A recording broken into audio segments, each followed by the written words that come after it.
Ouwehands Dierenpark in the Dutch city of Rhenen has giant pandas. And it probably doesn't take much more than that to make it clear that a visit here might be worthwhile. But even beyond that, the animal population here is incredibly exciting. And at the same time, the zoo also stands out with some unusual decisions in the enclosure architecture. In other words, Ouwehands Dierenpark is an extremely interesting park, and I am therefore delighted to introduce it to you in detail, especially as a very exciting new facility had just been completed when we visited. But before we get started, I'd like to know which zoo in the Netherlands is your personal favorite. Let me know in the comments, and then off to Rhenen, a city that is located between Utrecht and Nijmegen and therefore is not that far from the German border.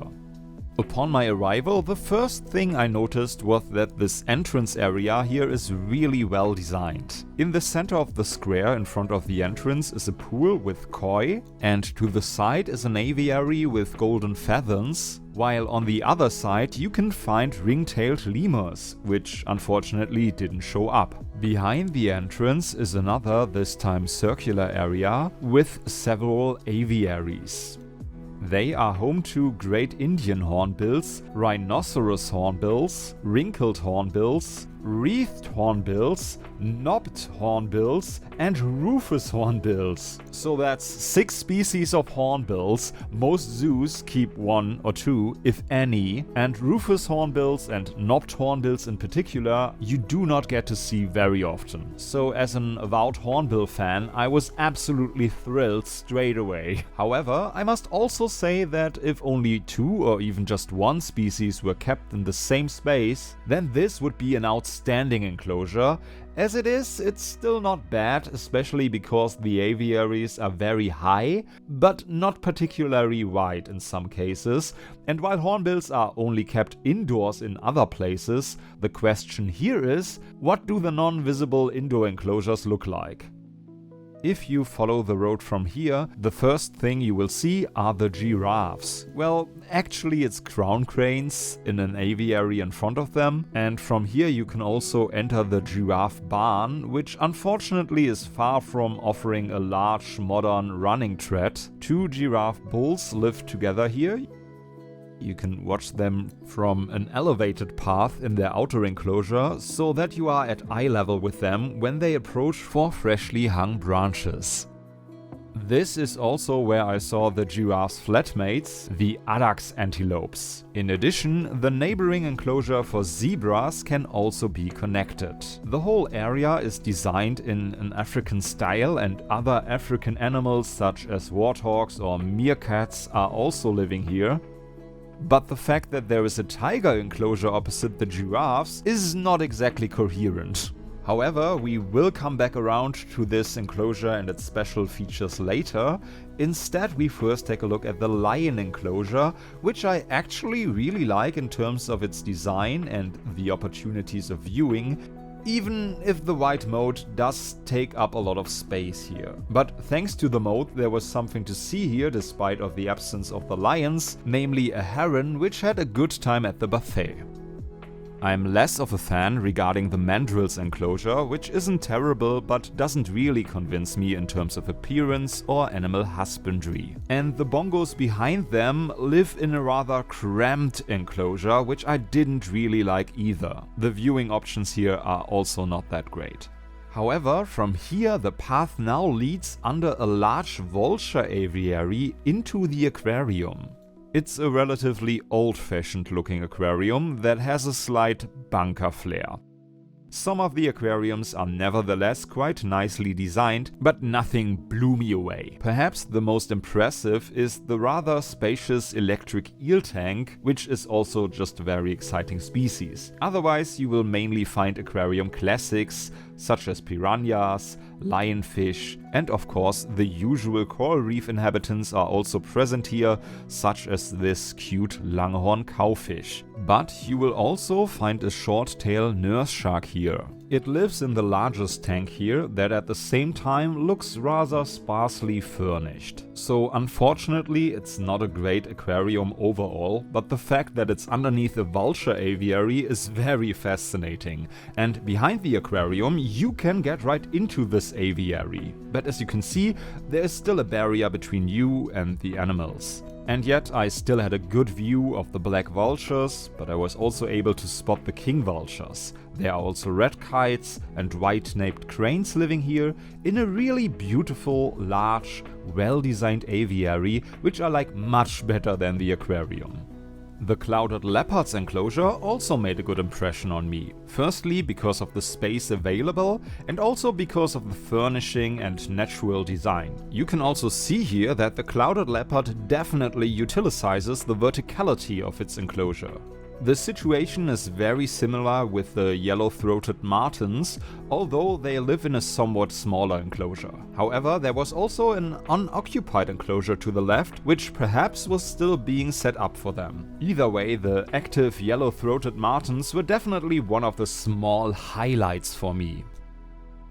This is followed by a classic but still quite respectable gibbon island, where one of the La gibbons also demonstrated his acrobatic skills. And then it's off to Pandasia. And as this somewhat uncreative name suggests, this is where you will find the giant pandas that moved to Rhenen in 2017. Their two outer enclosures are really well designed and furnished, but what really catches the eye here is of course this pompous pagoda design. Personally, I like it and I think it's very atmospheric. However, the indoor enclosures form a stark contrast. They are also well designed for the pandas themselves and should also be a little bit larger than in Berlin, for example, but I don't like the fact that you can only look down on the animals here. It almost gives the impression of an old beer pit, which I'm sure most people won't care about. They are just happy to see pandas, so what the heck. Even if I personally find the mural paintings rather kitschy, for example. All in all, the indoor area reminds me a lot of the panda enclosure in Bouvard, although the facilities here in Rhenen are much better for the animals, if only because of the many climbing platforms. But if we are honest, most of the time pandas just do what you see here, they eat bamboo and they sleep.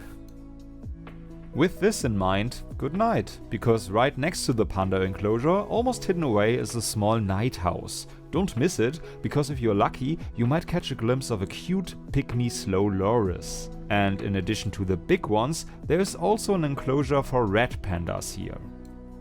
Once you've passed them, you will come to a kind of marketplace, although the houses here look so artificial that I felt more like I was in an amusement park. However, there are a lot of information about European brown bears embedded in the houses, and from here you can access a high path that leads through the brown bear forest. And from up here, it's easy to see that this area is really large. The enclosure covers a total of 2 hectares, but can also be divided into 2 areas below the high path. The bears living here can still exhibit behavioral problems, as they were rescued from poor conditions. Fortunately, they now not only live in a very large enclosure, but also in an area that is modeled on their natural environment and is designed to stimulate their natural behavior. However, the brown bears do not live here alone, but are socialized with wolves, which seems to work really well here due to the size of the enclosure. The bear sanctuary also offers a good dose of adventure for children, and the visitor experience is also really successful in other respects, especially because you also get the opportunity to meet the bears and wolves on the ground level behind the high path. Behind the bear forest, we continue directly to the elephants. To be more precise, we first look into the house, which is already quite unusually designed on the outside. Here you can look through glass panes directly into some of the elephant boxes. Again, this is rather unusual, and perhaps that's why it's quite an experience to be able to observe the animals this close. But when it comes to elephants, I still prefer differently designed indoor enclosures and viewing opportunities. And it would also be better for the animals if there was a large indoor area next to the boxes. But at least you can see that there is a small free-range area in the center of the boxes. The outdoor enclosures for the herd and the bull are not overly large either. In total, however, there should be over 5,000 square meters of living space. And that's a lot of space, at least for the African elephant's flatmates. Because that's what makes this elephant enclosure so special. They live here socialized with red river hawks, which also have a small separate area where they can retreat. From the elephant house, the path continues past several aviaries, where the saddle-built storks, in particular, are a remarkable sight. Opposite, you can also see sun bears, the third of a total of 4 large bear species here, and their enclosure is also larger than average, very close to nature and well equipped. And at least the animals can climb up this tree. Incidentally, there's only one viewing opportunity here, and the enclosure is not even marked on the map. I therefore briefly thought that this enclosure was just a temporary solution, but the sun bears have been here for several years. Koala, on the other hand, is brand new, and people were literally queuing up to take a look at the very first koalas in the Netherlands. Even the outdoor area, where the koalas also have outdoor enclosures, is themed very appropriately, and the path then leads through an aboriginal cave into the koala house. Here you can observe the new visitor favorites through large glass panes in their indoor enclosures, and I was actually able to see an active koala again. But even though the koala enclosures themselves are well designed, the house really stands out with its 170 square meter courtyard garden. The butterflies that had not yet moved in during our visit may even be fluttering around here by now, but at least the cute Parma wallabies were already on show. All in all, it really is a great new modern koala house, which I have to admit is the most beautiful koala enclosure I have seen so far, especially because of the surroundings. I was less impressed by the sea lion enclosure, though at least they don't just have this outdoor pool but also an indoor pool as well, but sadly we missed out on the sea lion show.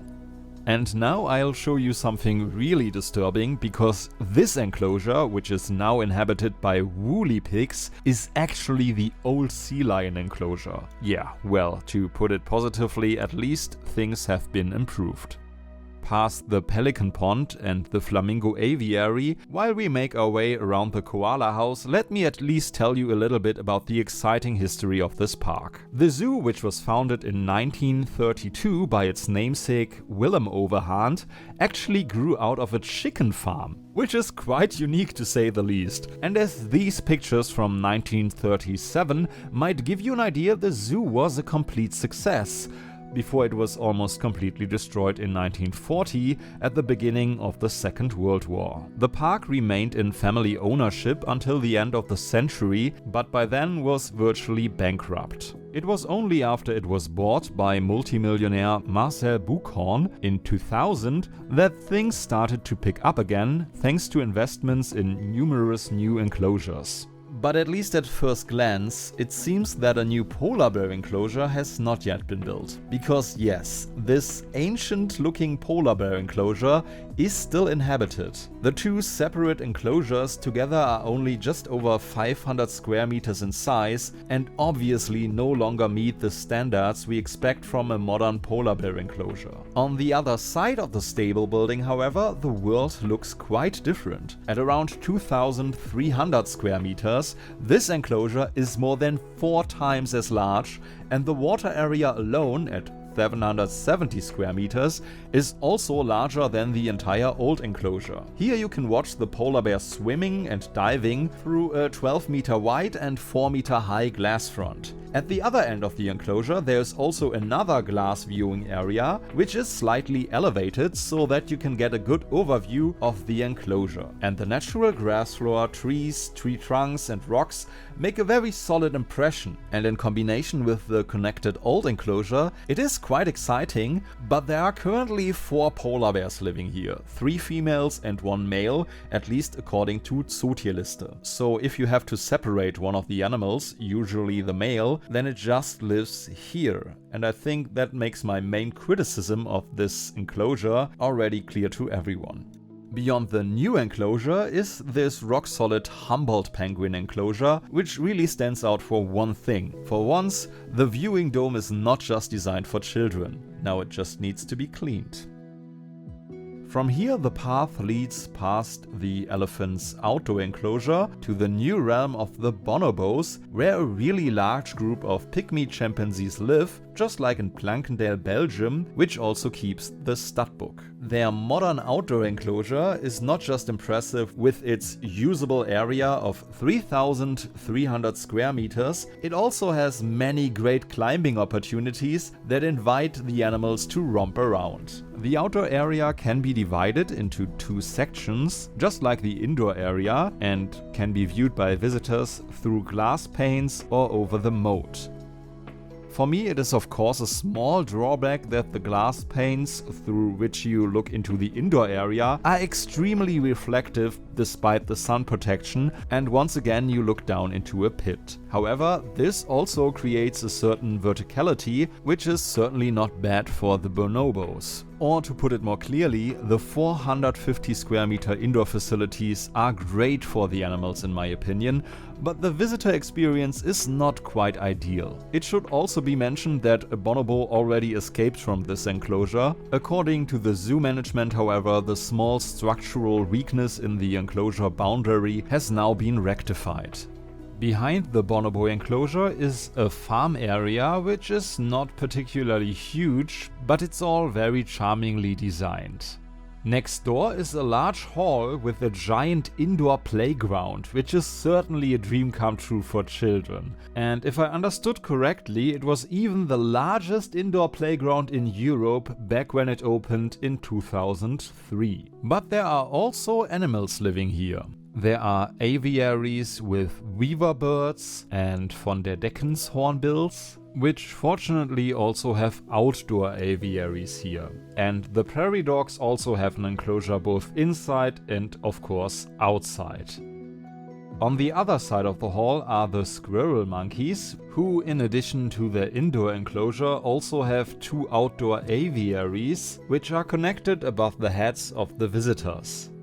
There is also a solid but unspectacular reindeer enclosure here, but we continue at the other end of the hall with the seal aviary. Yeah, you heard right, an aviary for seals. Probably not because they would fly away. So there should also be birds living in this walk-in aviary, and there was also a sign showing cormorants, but I didn't see any birds here. So anyway, this is a very nice large enclosure for the seals, even with natural substrate, as I like to see it. The only thing that might be missing here is an underwater view. The old-fashioned island where the Barbary macaques live, on the other hand, is one of the worst enclosures in the park. The monkeys also have a few cages at the back, but still, compared to many great Barbary macaque enclosures elsewhere, this is not a particularly pretty sight. If you haven't already forgotten by now, you may be wondering what I meant when I said at the beginning that some of the enclosure architecture here is very unusual. There may have been smaller examples of this here and there, but the route is such that the best examples of this will now all come at the end. We are back at the old polar bear enclosure, where opposite is one of the most unusual gorilla enclosures I have ever seen. I mean, most gorilla enclosures look pretty similar. It's a hilly landscape with climbing structures on it, all behind a moat, or maybe even a dry moat. There's a lot of use of artificial rocks, and it always looks more or less like what you're seeing here. And this is what the gorilla enclosure in Rhenen looks like. We look through glass panes onto an outdoor enclosure that surprised me above all with its verticality. Just like in Cologne, for example, the gorillas here live together with king colobus, which are only kept 11 times in the whole of Europe, and I immediately believed that this is a great facility for them. But I was skeptical about the gorillas. The floor area is well equipped for the animals. But do the bachelors living here actually use these platforms? Do they also benefit from this verticality? Fortunately, as I was later able to see with my own eyes, the answer is yes.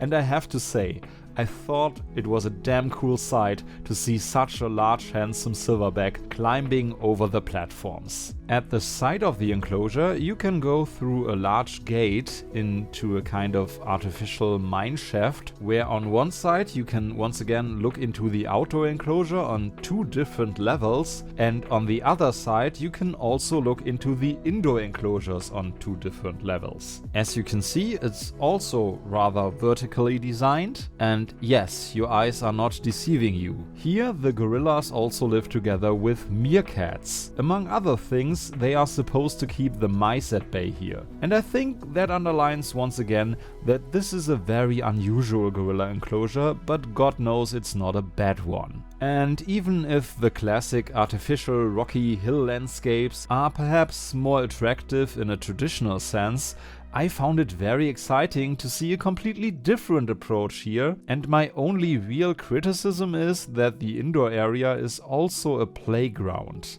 As a result, it can get very loud and you don't feel like staying here for long. Behind the gorilla enclosure, we pass the first view of the tiger enclosure.